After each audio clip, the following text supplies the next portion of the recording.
Olá, estamos mais uma vez aqui para mais uma videoaula. Nós já estamos na lição de número 7, onde nós vamos estudar Gênesis capítulo 11, que vai tratar da Torre de Babel. O texto áureo vai dizer: disseram, vinde, edifiquemos para nós uma cidade e uma torre, cujo topo chega até os céus, e tornemos célebre o nosso nome, para que não sejamos espalhados por toda a terra. Gênesis capítulo 11, versículo 4. A verdade prática vai dizer: a Torre de Babel pode ser considerado o maior monumento à soberba humana que se tem notícia. Bem, antes de nós irmos para o capítulo 11, que é o que nós vamos estudar hoje, pode só fazer um breve comentário do capítulo 10 para a gente entender o contexto. No capítulo 10, Moisés ele vai falar do que alguns estudiosos chamam de catálogo das nações, que é onde ele vai registrar a partir de Noé, a partir que Noé saiu da arca juntamente com seus filhos, Sem, Cã e Jafé. A partir daí ele vai registrar toda a descendência. Lá nós encontramos as nações bíblicas descendentes dos filhos de Noé. Sem, quem descendeu de Sem foram os hebreus, foram os caldeus, os assírios, os persas e os sírios. De Cã vieram os cananeus, os egípcios, os filisteus, os hititas e os amorreus. Já de Jafé vieram os gregos, os trácios e os cifas. Só abrir um parênteses aqui, os descendentes de Sem são os conhecidos como semitas. Dele vieram Abraão, dele veio Davi, dele veio Jesus, sim, Jesus. Da descendência de Cã, eles se firmaram ali na cidade de Canaã, na terra do Egito e na África. Já os descendentes de Jafé, eles ficaram na sua grande maioria na Europa e na Ásia Menor. E Moisés ele também queria contar como a ordem de Deus estava se cumprindo. A ordem de crescer e multiplicar, espalhe-se por toda a terra estava se cumprindo. Mas aí nós vamos ver que os estudiosos eles dizem que a Torre de Babel foi um evento que aconteceu cronologicamente falando antes do catálogo das nações. E como que eles chegaram a essa conclusão? Que o capítulo 10, na verdade, é depois do capítulo 11. Cronologicamente falando, ele é na ordem invertida. Eles chegaram a essa conclusão porque no capítulo 10 você vai observar que lá Moisés vai dizer, ele faz a divisão das famílias e no final ele vai dizer segundo as suas famílias, segundo as suas línguas. De onde vieram essas línguas? A resposta está no capítulo 11. Vieram lá da Torre de Babel, da história da Torre de Babel. Foi daí que vieram essas línguas, e aí veio a distribuição, e aí veio a divisão, esse catálogo cronológico veio a partir daí, e a ordem de Deus passou a se cumprir, onde todos aqueles povos que estavam ali unidos, eles cada um foi para um lugar segundo as suas famílias e segundo as suas línguas, e aí começaram a obedecer a ordem de Deus de que eles deveriam se espalhar por toda a terra. E segundo os estudiosos também, o episódio da Torre de Babel, ela ocorreu no período de Peleg, que está lá em Gênesis capítulo 10, versículo 25, que diz assim, vou ler aqui para você. Éber foi pai de 2 filhos. Um se chamava Peleg, porque no seu tempo os povos do mundo foram divididos. Ou numa outra versão que eu tenho aqui vai dizer assim, porque em seus dias se repartiu a terra ou a humanidade. Aí ele estaria se referindo ao episódio da Torre de Babel, lembrando que o nome Peleg ele significa divisão. Então, o que nós estudaremos hoje na lição do capítulo 11, que trata da Torre de Babel, ela pode ter ocorrido nesse espaço de tempo, entre o nascimento de Peleg e a vida de Peleg. Durante a vida de Peleg ocorreu essa confusão das línguas, digamos assim. E daí da Torre de Babel ela fornece a explicação necessária, a explicação para o surgimento dos diferentes idiomas que Moisés já havia citado lá no capítulo 10, conforme a gente falou anteriormente. O tópico 1 vai dizer um símbolo de rebelião. O subtópico 1 diz ajuntar-se em vez de espalhar-se. Gênesis capítulo 11, versículo 4 vai dizer: disseram, vinde, edifiquemos para nós uma cidade e uma torre, cujo topo chegue até os céus, e tornemos célebre o nosso nome, para que não sejamos espalhados por toda a terra. Então, o capítulo 11 ele vai começar falando que todos os povos falavam uma só língua. Se você for ver na Bíblia, na versão de hoje, na linguagem de hoje, ela vai dizer que todos usavam as mesmas palavras. Quer dizer que eles tinham o mesmo vocabulário, quer dizer que eles tinham o mesmo sotaque, que não era trazendo para os nossos dias atuais como hoje, que mesmo que todo povo que mora aqui no Brasil fale português, mas se você for em cada região tem um sotaque diferente, aqui não. Aqui eles falavam uma só língua, eles usavam as mesmas palavras. Que língua era essa? Realmente nós não temos como saber.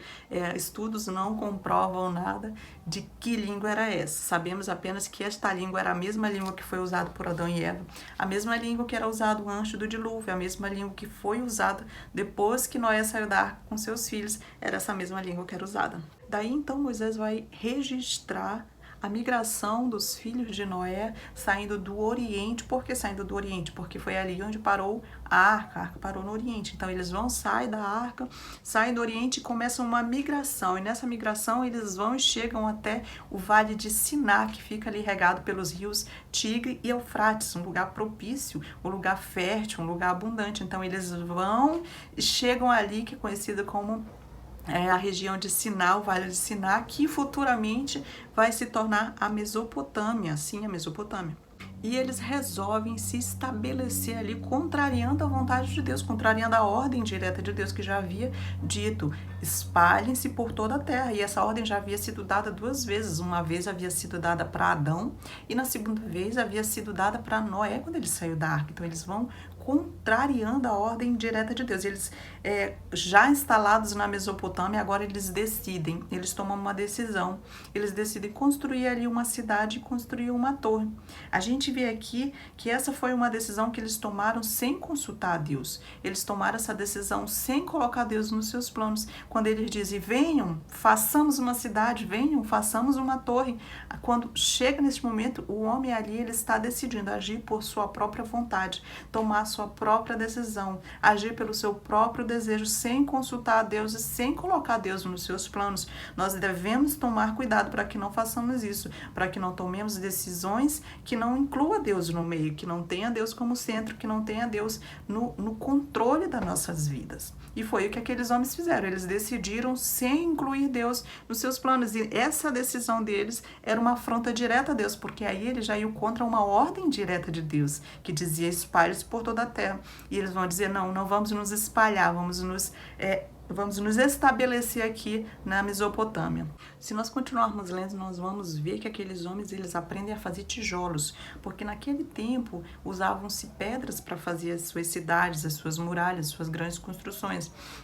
Em Canaã foi usado pedra para fazer as suas construções, só que ali onde eles estavam estabelecidos, no Vale de Siná, que seria a Mesopotâmia, ali eles não encontravam pedra, lá não havia pedra. O que eles encontraram lá foi barro, argila, sim, e eles encontraram o barro e a argila, e eles, digamos assim, descobriram, deram um passo à frente na área da construção, e eles descobriram que aquele barro, aquela argila, se eles colocassem no molde e colocassem para secar o sol, digamos assim, ela se transformaria num tipo de tijolo. Mas aí eles descobriram também que se eles colocassem esses moldes na fornalha, aquilo se transformaria em um tijolo duro como pedra e daria para eles fazerem grandes construções. Então a gente até consegue imaginar, só usando um pouco a nossa imaginação, eles fazendo vários experimentos ali naquele lugar para chegar a essa descoberta de que eles podiam fazer tijolos. Mas aí surgia um outro problema: como que eles o que eles iam usar para juntar esses tijolos? O que serviria de cimento? O que serviria de argamassa para juntar esses tijolos? Então eles descobrem que ali na região da Mesopotâmia também eles encontravam um material chamado de betume, que nós já estudamos na aula anterior, que traduzido para nossa linguagem seria o asfalto. Eles descobrem que ali tem muito betume, então eles vão usar este betume como um tipo de argamassa para unir aqueles tijolos que eles tinham aprendido a fazer. E a Torre de Babel, ela foi uma grande conquista humana, era uma maravilha do mundo, só que ela foi criada com a intenção não de engrandecer a Deus, mas com a intenção de engrandecer ao homem. A Torre de Babel, ela foi criada para engrandecer o homem e não para engrandecer a Deus. Podemos construir monumentos para nós mesmos também, hoje em dia, sim, mansões caras, carros luxuosos, empregos importantes, coisas que você acha que é super valorizada para você, que você busca destacar, busca fazer com que as outras pessoas vejam. Você pode construir monumentos para você. Mas será que esses monumentos não estão sendo construídos somente para mostrar as nossas realizações? Porque não é pecado você crescer na vida, você ter condições, você adquirir um carro, você ter um bom emprego, você ser abençoado. Não, isso não é pecado. Mas você não pode colocar aquilo no lugar de Deus, pensar que aquilo pode ser colocado no lugar de Deus, como o seu grande monumento, como que aquilo servisse para engrandecer ao homem, não engrandecer a Deus. Por isso que nós precisamos nos analisar e verificar quais torres nós temos construído, que tipo de torres nós temos construído em nossas vidas. Essas torres que construímos, elas exaltam o nome de Deus ou elas foram criadas por nós somente para aparecer, para engrandecer o nosso nome? Nós precisamos nos analisar quanto a isso diariamente. O subtópico 2 diz, um grande nome. Gênesis capítulo 11, versículo 4 vai dizer, disseram, vinde, edifiquemos para nós uma cidade e uma torre cujo topo chegue até aos céus e tornemos célebre o nosso nome, para que não sejamos espalhados por toda a terra. Então eles pensaram, nós chegamos agora numa planície plana, numa planície fértil, nós aprendemos a fazer tijolos. Então eles disseram, bem, venham, vamos fazer uma cidade. Depois eles chegaram novamente e disseram, venham, vamos fazer uma torre que chegue até os céus, uma torre cujo topo chega até os céus. É claro que nós não devemos compreender isso literalmente, né? O que eles queriam dizer é que ela fosse o mais alto possível, que pudesse até se confundir com as nuvens, ou que de repente quem chegasse ali naquela planície, de qualquer direção que viesse, ele conseguisse avistar essa torre, certo? É que eles queriam construir algo grandioso, algo que nunca tivesse sido feito, algo para chamar a atenção de fato.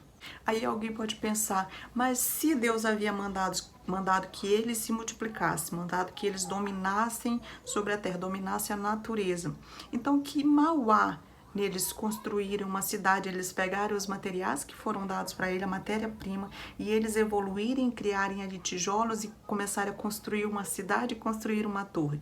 Que mal há nisso? Mas na verdade o mal em si não era a construção da cidade, não era a construção de uma torre.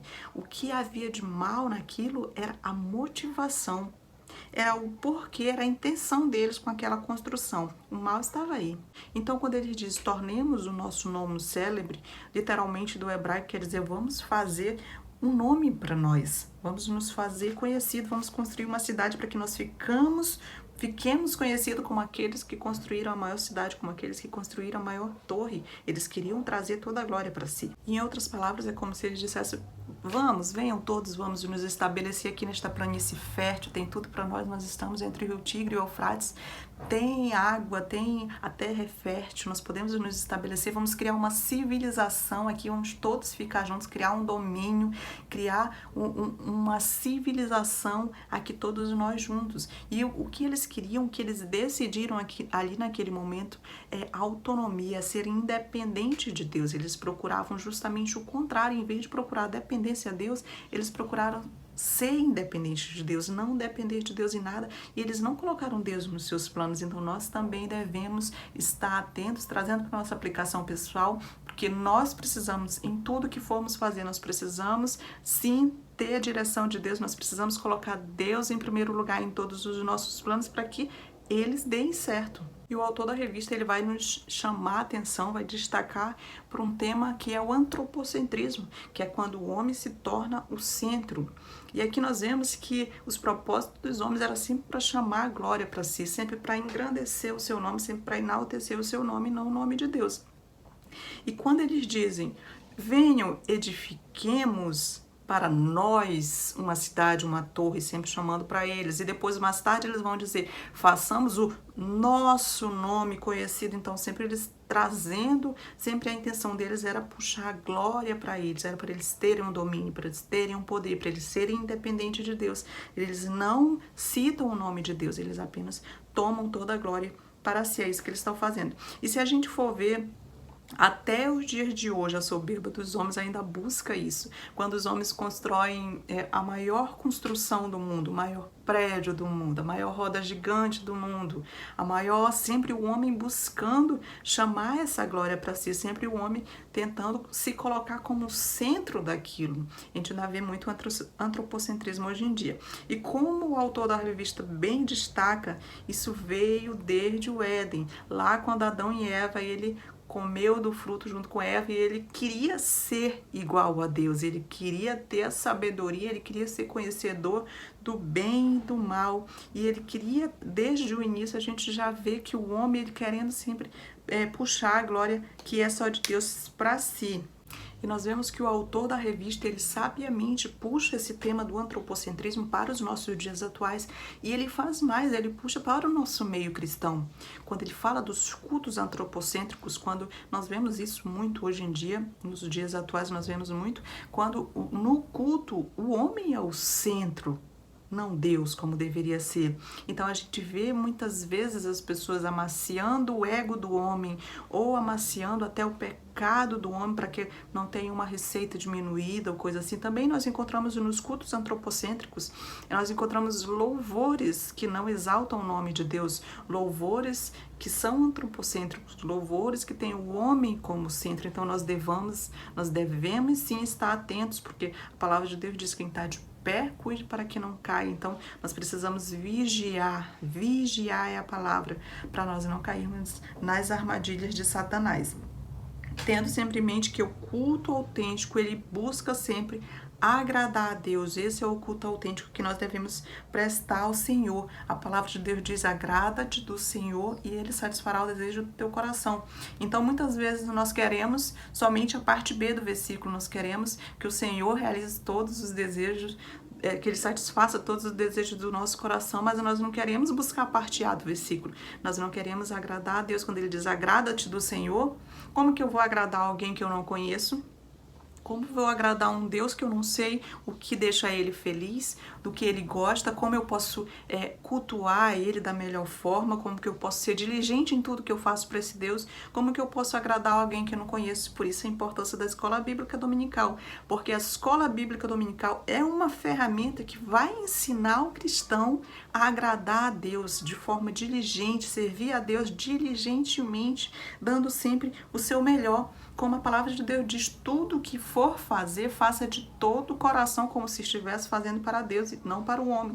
E se você for ver o contexto desse versículo, você vai encontrar que a palavra que estava sendo dada no contexto era uma palavra para os escravos. Estava se falando para os escravos que tudo que eles fossem fazer para os seus patrões, que eles fizessem de todo o coração, como se estivesse fazendo para Deus e não para o homem. Agora imagine o nosso culto a Deus, o Deus Todo-Poderoso, como não deve ser. Se com os homens nós já devemos fazer o nosso melhor, imagine para Deus. Devemos sim aprender a buscar a Deus de forma diligente para que possamos agradá-lo, que possamos prestar um culto autêntico ao Senhor, que o culto autêntico ao Senhor é aquele que agrada a Deus. O subtópico 3 vai dizer: a Babilônia sucedeu o quê? Partindo eles do Oriente, deram com uma planície na terra de Sinai e habitaram ali. Referência a Gênesis capítulo 11, versículo 2. Nós sabemos que pelo relato de Moisés, do catálogo das nações, que teve lá no capítulo 10, nós vamos saber que provavelmente esse movimento ele foi liderado por alguém chamado Nimrod. Então, o provável líder desse movimento era um descendente de Cã, via Cush. Se você for lá no capítulo 10, você vai ver a descendência dele, que era Nimrod, conhecido como Nimrod. Provavelmente Nimrod começou bem, porque lá na Bíblia vai dizer que pela força que Deus lhe dava, mas que provavelmente depois ele chegou a se corromper, porque lá vai dizer que Nimrod, o que vai falar de Nimrod é isso: Nimrod é poderoso caçador diante do Senhor. E a gente vê que ele era importante porque até se criou um provérbio. A Bíblia vai falar de um provérbio que se falava dele, que é justamente esse provérbio. Nimrod, um poderoso caçador diante do Senhor. Eles tinham esse provérbio nesse tempo que foi escrito. E o princípio do seu reino foi em Babel, porque se nós formos ver a primeira cidade que ele chegou a construir foi a cidade de Babel. Tudo começou ali, ele começou a ser poderoso na cidade de Babel. E se nós formos ver, ele se encaixa bem na descrição da Torre de Babel, porque ele tinha um desejo de domínio, ele tinha um desejo de poder, de dominar aquela cidade, como se ele tivesse um desejo de criar uma ordem mundial. E ele estabeleceu ali em Siná, na terra de Siná, ele criou como se fosse um centro administrativo, como se fosse o centro de tudo, que dali ele conseguiria dominar todos os povos dali daquele centro administrativo que era Siná, que se tornou a Mesopotâmia, como nós já vimos. E a gente vê que Deus ele estava completamente fora disso, ele deixou Deus fora deste plano que ele havia feito para aquele lugar e para todo aquele povo que ele queria dominar, que ele queria ter o poder sobre todo aquele povo. Então a cidade ali foi chamada de Babel, lembrando que existe uma similaridade na língua hebraica entre a palavra Babel e o verbo confundir. Então ali o som, se a gente for se você for fazer um estudo, você vai ver que o som é praticamente o mesmo, é praticamente idêntico. Então Deus, ele confundiu a língua deles, por isso que aquela terra foi chamada de confusão, que é o que significa a palavra Babel. Na língua babilônica é interessante que significa portal dos deuses, e mais tarde Babel vai se tornar a grande Babilônia. Babilônia, que na Bíblia é símbolo do poder humano mundial, símbolo do inimigo de Deus, símbolo da corrupção, da crescente corrupção moral, símbolo de rebeldia contra Deus, símbolo da superstição e do orgulho. E esse é o contexto do catálogo das nações, que é citado lá no capítulo 10, onde diz que se espalharam pela terra, cada qual segundo as suas línguas, segundo as suas famílias, e em suas nações, que isso é depois da Torre de Babel e depois das confusões das línguas. Então, a história ela vai se complementar, como eu sempre digo, a Bíblia explica a própria Bíblia. Então, a Babilônia era uma cidade pecadora, era um império imoral, um centro mundial de adoração aos ídolos. Babilônia saqueou a cidade de Jerusalém, mais tarde levou o povo de Judá cativo. A Babilônia foi o pior inimigo dos judeus. A Babilônia, que se tornou um grande império, ela era muito envolvida na busca do prazer, na busca do poder.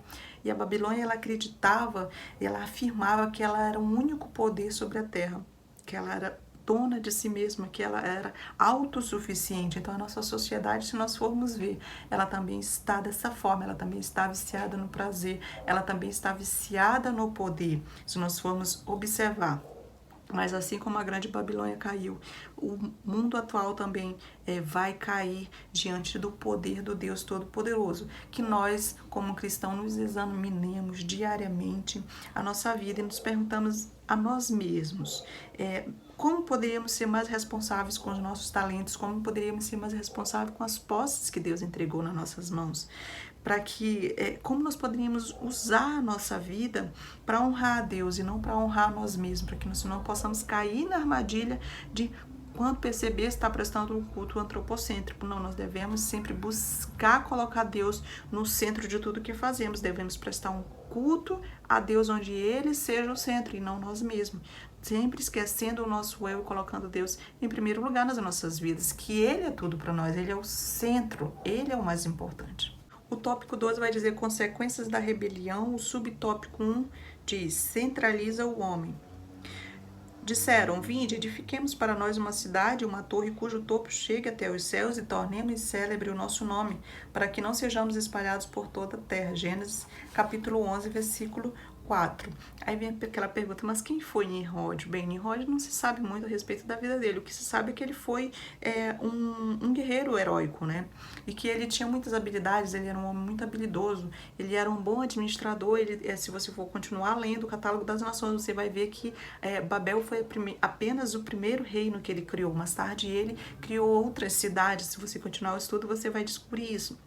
Então, ele era um excelente administrador, um homem muito talentoso, um homem muito habilidoso, certamente. E se nós formos ver muitas pessoas que são muito talentosas, muitas pessoas que são muito habilidosas, que são muito inteligentes, muitas delas podem até se tornar orgulhosas por esses talentos que receberam de Deus e podem até, em algum momento da sua vida, esquecer que tudo isso vem de Deus, que tudo isso vem do Senhor, não é de si mesmo. E foi provavelmente isso que aconteceu com Nimrod. Se nós fôssemos trazer Nimrod para os nossos dias atuais, a gente pode imaginar ele como um grande estadista ou como um dos maiores empresários que já existiu, pela capacidade que a gente vê que ele tinha de governar e de fundar cidades, de administrar aquelas cidades. E alguns o consideram como fundador da grande e ímpia Babilônia. Só que o erro dele foi achar que ele teria condições de confiar excessivamente na sua capacidade, achando que ele tinha condições de desafiar a Deus e vencer a Deus. Esse foi o grande erro dele, que ele, em vez de colocar Deus em primeiro lugar, não, ele confiou em si mesmo, ele confiou na sua capacidade, ele confiou na sua inteligência. E ele desafiou a soberania de Deus. Então, se nós formos trazer para os nossos dias atuais, não é isso que a gente vê acontecendo muito hoje em dia, nos nossos dias, muitos Nimrods modernos, digamos assim, muitos Nimrods da atualidade, que estão fazendo isso ainda hoje, desafiando a soberania de Deus. E aqui no final do versículo 4 vai dizer para que não sejamos espalhados por toda a terra. Aqui a gente vê que eles já buscam, aqui já aparece diretamente eles contrariando uma ordem de Deus, uma ordem direta de Deus. Aqui eles já se mostram contrários a essa ordem direta de Deus. Quando eles decidem construir uma cidade, eles decidem construir uma torre, e essa torre seria o símbolo do poder humano, o símbolo do domínio humano, da independência de Deus. E eles se unem e eles resolvem criar essa cidade, eles resolvem criar essa torre, e eles resolvem criar esta que seria como se fosse uma ordem mundial. Seremos um único governo, seremos um único povo, seremos uma única civilização. E eles eles decidiram não obedecer a Deus em vez de se espalhar, eles decidiram unificar ali o poder está somente nas mãos de um homem que teria o domínio sobre todos os outros. E eles decidem criar essa ordem mundial, e eles decidem criar isso baseados na tecnologia que eles tinham, nas descobertas da ciência que eles tinham. Eles agora tinham aprendido a fazer tijolos, agora eles tinham aprendido a fazer grandes construções, e eles já se achavam com uma tecnologia muito grande, já se achavam dominadores da ciência, da natureza e dos objetos que ali existiam. Então, aí eles resolvem criar essa torre, que seria um símbolo do poder humano. Então, eles tomam a decisão e deixam Deus de lado, eles não querem colocar Deus nessa decisão. E agora, eles querem ser independentes, e eles já dizem abertamente, eles dizem, nós não seremos espalhados por toda a terra, como Deus disse. Agora, eles já se desafiam Deus abertamente. E nesse contexto que nós estamos estudando aqui, tudo ia contra a ordem divina, e as intenções eram profundamente ímpias, suas intenções eram ímpias. E quanto à torre, nós vamos receber aqui alguma ajuda, alguma informação da arqueologia, que vai falar um pouco para nós sobre essa torre. As escavações modernas na região da Babilônia, bem como seus escritos antigos, identificam uma torre como um zigurate. A arqueologia tem registro dessas torres como sendo terraços que iam subindo, ascendendo através de uma rampa inclinada, com escadarias no exterior, e lá no topo um cume, um santuário. E além do seu propósito religioso, esses zigurates, como eram chamadas essas torres, também serviriam de postos de reunião para o povo, para que eles não fossem espalhados pela face da terra. A intenção deles era sempre contra a vontade de Deus, contra a ordem de Deus. Isto era a maneira que eles tinham de formar o núcleo de uma cidade. Das ruínas das torres que foram encontradas pelos arqueólogos, não tem como saber qual delas é a Babel. Não tem como ter certeza de qual delas é a Babel da Bíblia. E eles desobedecem a ordem de Deus de se espalhar pela terra. Eles se fixam ali. Eles resolvem criar um governo mundial onde o homem fosse o seu próprio Deus. Esse é o pecado de Babel. As pessoas nessa história construíram a torre como um monumento à sua própria grandeza, algo para ser visto em todo o mundo. O subtópico 2 vai dizer, gera oposição a Deus, e o Senhor disse, eis que o povo é um, e todos têm a mesma linguagem. Isto é apenas o começo, agora não haverá restrição para tudo que intentam fazer. Gênesis capítulo 11, versículo 6. E agora Deus faz uma espécie de análise de tudo que estava acontecendo, como se ele olhasse, analisasse e dissesse, realmente eu constato que é um povo só, ou seja, o povo não tem uma só bandeira, é um povo unificado que está ali, eles tudo é mais fácil porque eles têm a mesma linguagem, eles falam as mesmas palavras, eles usam o mesmo linguajar, então é muito fácil para eles começarem a crescer e se unificar em um único governo, em um único poder mundial. E se nós formos ver, não lembra o que nós vivemos hoje em dia, quando o espírito do anticristo, ele tenta através da globalização unificar todo mundo, onde ele tenta criar essa nova ordem mundial, colocar sobre o mundo essa nova ordem mundial. Então esse tema não só parece, mas esse tema é muito, muito atual.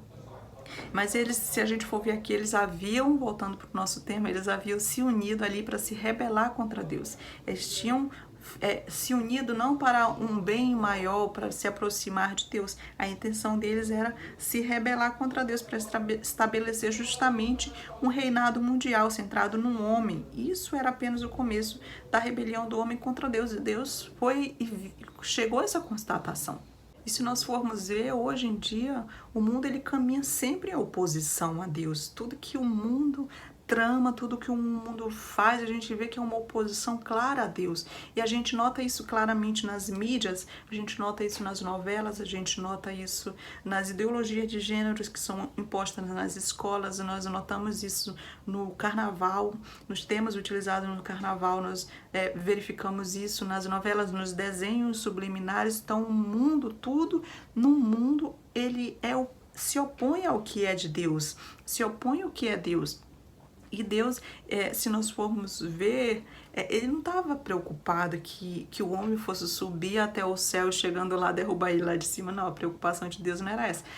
A questão é que se eles se unissem e se unificassem e criassem uma ordem mundial, um único governo sobre toda a terra, certamente aquele governo que dominaria sobre todo o resto do mundo, certamente iria oprimir todas aquelas pessoas, iria ser cruel com aquelas pessoas, certamente ele iria impor seu poder e iria oprimir mesmo todas as outras famílias da terra. E aí Deus diz, tudo o que eles quiserem fazer, eles vão fazer, não tem restrição, então eu vou descer lá.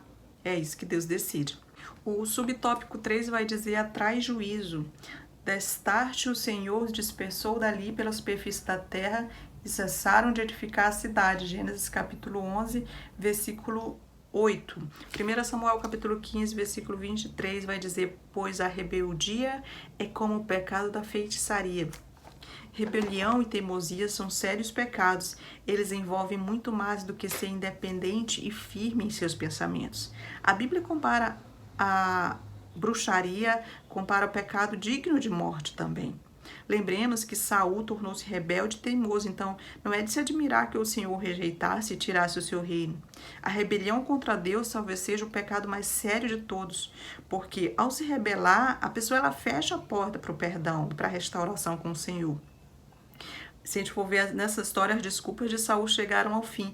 Era o momento do ajuste de contas. Deus não o rejeitava como pessoa. Ele poderia ainda buscar perdão e restaurar sua comunhão com o Senhor, mas era muito tarde para ele conseguir o seu reino de volta. Então, trazendo para a nossa aplicação pessoal, se nós não agimos com responsabilidade diante daquilo que o Senhor entregou nas nossas mãos, um dia as nossas desculpas vão chegar ao fim, porque um dia nós teremos que prestar conta de todas as nossas ações diante do Senhor, como diz lá em Romanos 14, 12, que diz, de maneira que cada um de nós dará conta de si mesmo a Deus. Apocalipse 22, 12 diz que eis que cedo vem, o meu galardão está comigo para dar a cada um segundo a sua obra. Então, aqueles que lavam as suas vestiduras no sangue do Cordeiro são aqueles que procuram se purificar de um estilo de vida pecaminoso, que procuram não fazer rebelião contra Deus. E eles se esforçam diariamente para permanecerem fiéis e prontos para quê? Prontos para a volta de Cristo. O tópico 3 vai dizer ensinamentos, o subtópico 1 diz somos uma só raça. E o Senhor disse, eis que o povo é um e todos têm a mesma linguagem, isto é, apenas o começo. Agora não haverá restrições para tudo o que intentam fazer. Gênesis capítulo 11, versículo 6. Já lá em Atos capítulo 17, versículo 26, que é uma referência da revista, vai dizer, e de um só fez toda a geração dos homens para habitar sobre a terra. Então aqui na Bíblia ela nos confirma que nós somos todos iguais. E o comentarista, ele destaca aqui a verdadeira união dentro da igreja. E quando fala em união, nós já lembramos de Davi, quando ele diz quão bom e quão suave é que os irmãos vivam em união. Davi, ele declarou que a união é agradável, ele declarou que a união é preciosa. Infelizmente, a união que deveria ser encontrada na igreja nem sempre é encontrada. As pessoas discordam, causam divisões por causa de assuntos que muitas vezes são até sem importância. Alguns sentem prazer em causar tensão, depreciando e desacreditando outros, mas a união é importante porque faz da igreja um exemplo para o mundo e ajuda a aproximar as pessoas do Senhor, porque as pessoas vão olhar o exemplo daquele irmão e vão dizer, eu quero ser como ele, eu quero servir esse mesmo Deus, porque ele parece com Deus, ele tem essas características de Deus e eu quero me parecer com Deus também. Isso ajuda a atrair as pessoas para Ele. Ajuda-nos também a cooperar conforme a vontade de Deus, antecipando um pouco do gozo que teremos no céu. A união também renova e revigora o ministério. porque existe menos tensão para extrair a nossa energia, que é o contrário da rebelião. A rebelião, ela já vai extrair toda a força que você estava colocando, toda a energia que você estava colocando naquele projeto. A rebelião, ele já vai desgastar aquela pessoa que está trabalhando para o Senhor. E a união, ela faz justamente o contrário. Ela vai ajudar no crescimento do reino de Deus. A união, ela leva a isso. E viver união, nós temos que ver que não significa que nós vamos concordar em tudo, não. Cada um tem as suas opiniões diferentes, divergem muitas vezes, mas isso não vai levar-nos a uma rebelião. Pelo contrário, teve alguém que até comparou as opiniões como os acordes das notas musicais. Tem vários acordes uma música, mas mesmo assim nós precisamos ter em mente que o propósito final precisa ser o mesmo.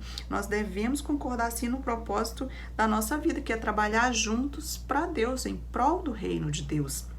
E a união, ela reflete a nossa concordância de propósitos.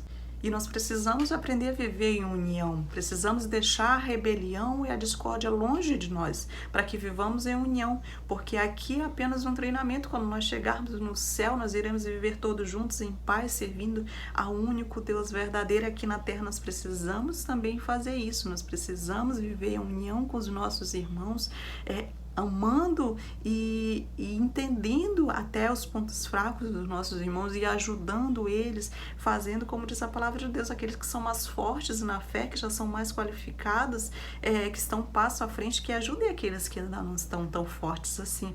E assim nós chegaremos juntos ao céu e serviremos o único Deus ali.